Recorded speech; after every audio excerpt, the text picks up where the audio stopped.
Bonjour à tous et bienvenue sur Web3 Pulse, revue et analyse sur l'actualité pour décrypter l'économie numérique sans blabla ni sponsor caché.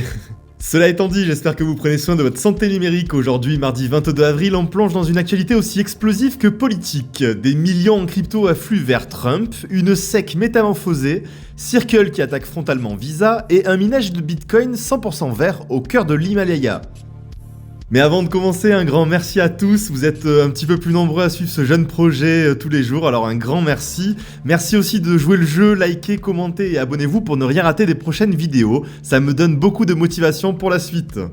Allez, on attaque tout de suite avec la nouvelle qui fait grincer les dents. Entre novembre 2024 et avril 2025, 239 millions de dollars ont été versés au fonds d'investiture de Donald Trump, récemment réélu président des États-Unis. Parmi les donateurs, des géants de la tech, mais surtout des poids lourds de l'industrie crypto. Solana Labs a versé 1 million de dollars, Consensus 100 000, Hayden Adam, le CEO d'Uniswap, a sorti 245 000 dollars de sa poche.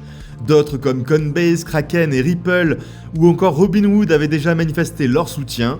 En tout, les entreprises crypto auraient injecté plus de 85 millions de dollars dans la machine Trump. Mais ce qui intrigue encore plus, c'est ce qui s'est passé ensuite. Un mois plus tard, la SEC, fraîchement dirigée par Mac Lueda à l'époque, abandonnait coup sur coup plusieurs enquêtes ciblant justement ces entreprises. L'affaire Uniswap, classée. L'action contre Consensus, abandonnée. Ripple, Kraken, Robinhood et même Coinbase ont vu leur procédure tout simplement effacée du tableau. Simple coïncidence ou favoritisme bien huilé, difficile de trancher. Mais dans ce climat où Trump lance lui-même ses mêmes coins sur Solana et que sa femme Melania fait pareil quelques jours plus tard, les liens entre crypto et pouvoir n'ont jamais été aussi visibles. Et ce virage crypto-friendly s'est encore accéléré ce week-end. Paul Atkins, ancien commissaire déjà connu pour ses propositions pro-marché crypto, a été confirmé par le Sénat à la tête de la SEC.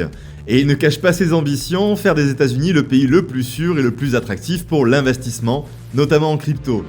Dans son discours d'entrée en fonction, il a souligné que la régulation des actifs numériques serait une priorité et un temps résolument tourné vers l'innovation. Le résultat est déjà visible, pas moins de 72 demandes d'ETF crypto sont actuellement à l'étude selon Bloomberg, du Ripple XRP au Dogecoin en passant par Sol, Trump, Avax, Litecoin et même des ETF basés sur le même coin Melania.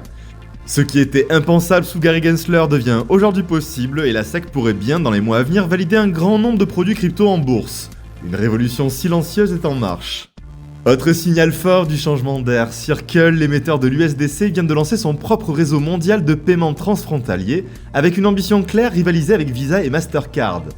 Depuis le sommet du One World Trade Center, Jeremy Allaire, PDG de Circle, a annoncé la couleur, l'USDC ne sera plus juste un stablecoin parmi d'autres, mais un standard global de paiement. Circle mise sur la transparence, la compliance et l'ancrage institutionnel pour capter une part du marché colossal des remises internationales, estimée à 800 milliards de dollars par an. Ce nouveau réseau fédère déjà des banques, des fintechs et des prestataires de services financiers à travers le monde. En toile de fond, une conjoncture réglementaire favorable et un appétit croissant pour les solutions stables et numériques dans les paiements B2B et C2C. On poursuit avec une initiative aussi originale que vertueuse, le Bhoutan se rêve en capitale mondiale du Bitcoin vert. Le petit royaume himalayen, connu pour son indicateur du bonheur national brut, mise sur l'hydroélectricité à 100% pour miner des cryptos de façon totalement propre. Grâce à ces barrages, le pays veut créer des actifs numériques sans émissions de carbone, exploitables par des multinationales en quête de jetons ESG compatibles. Depuis 2019, le Bhoutan investit discrètement dans le Bitcoin et aujourd'hui ses revenus permettent de le financer des salaires publics et des formations en blockchain et intelligence artificielle sont lancées pour créer de l'emploi local. Un modèle très rare et ambitieux dans un pays qui cherche à freiner l'exode de sa jeunesse et à valoriser ses ressources vertes. À suivre de très près donc. Du côté du marché crypto, le market cap global gagne un petit peu de terrain et se fixe à 2770 milliards de dollars, soit une hausse de 0,56% sur 24 heures. Mais c'est surtout du côté des volumes que l'on sent un net frisson, 89 milliards de dollars échangés, en hausse de 33% par rapport à hier. Le marché bouge et les stablecoins dominent toujours avec 94% des volumes. Bref, on stocke, on observe et on attend le bon moment. Le BTC s'échange actuellement autour des 88 400 dollars en progression de 3% sur la semaine, mais ce qui attire l'attention, c'est les nouveaux mouvements on-chain. Depuis le mois dernier, on a plus de 60 nouveaux portefeuilles avec plus de 1000 BTC qui ont vu le jour. On parle là de vraies baleines, et leur activité est remarquable. Elles absorbent 3 fois plus de BTC que le réseau n'en émet chaque jour, donc en clair, elles retirent de la liquidité du marché, ce qui peut précéder un fort mouvement haussier. Autre indice, les sorties de BTC des exchanges atteignent des records négatifs avec un taux net annuel en dessous des moins 200%. Donc les gros porteurs ne veulent plus vendre, ils stockent tout. Ce comportement rappelle l'euphorie post-électorale de fin 2024. Et avec cette accumulation massive, certains analystes n'hésitent plus à évoquer les 6 chiffres pour mai et la dynamique se confirme.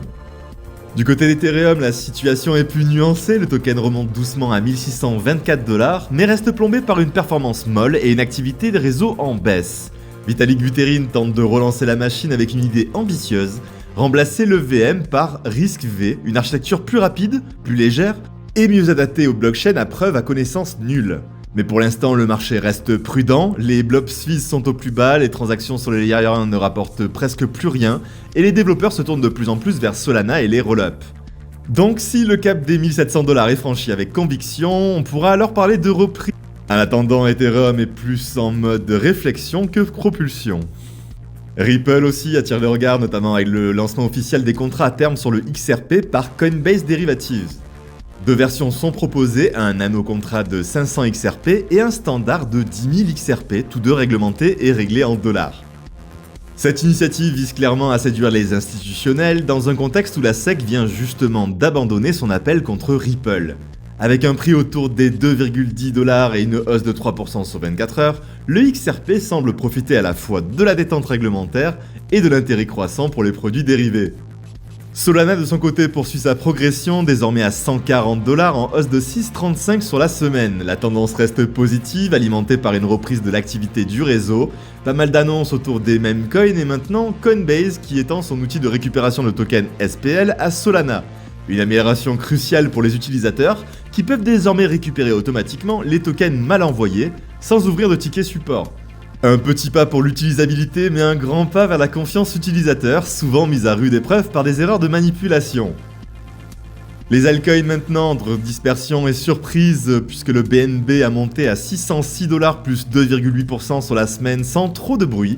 Cardano ADA reprend un peu de force à 0,638$ plus 1,8%. Dogecoin reste solide à 16 centimes, porté par des rumeurs de réintégration dans l'écosystème X d'Elon Musk. Chainlink surprend à 13,32$ avec une hausse de 4,9%, probablement liée à l'expansion de ses intégrations dans la DeFi. Tron en revanche reste hésitant à 0,24 centimes avec une tendance plus fragile. En conclusion, les signaux sont là, l'accumulation du BTC, le retour des dérivés sur XRP, l'optimisme sur ETH, la stabilité des altcoins. Le marché semble s'échauffer à nouveau, mais reste dans une phase d'équilibre fragile. L'élément clé à surveiller maintenant, c'est le comportement des institutionnels et l'impact concret des décisions de la nouvelle SEC pro-crypto. Voilà, c'est tout pour moi. Si cette vidéo vous a plu, pensez à liker, commenter et abonnez-vous pour ne rien rater des prochaines vidéos. On se retrouve dès demain pour un nouveau point sur l'actu Web3. D'ici là, tradez prudemment, holdez intelligemment et surtout ne vous laissez pas manipuler par vos émotions. A très vite sur Web3 Pulse.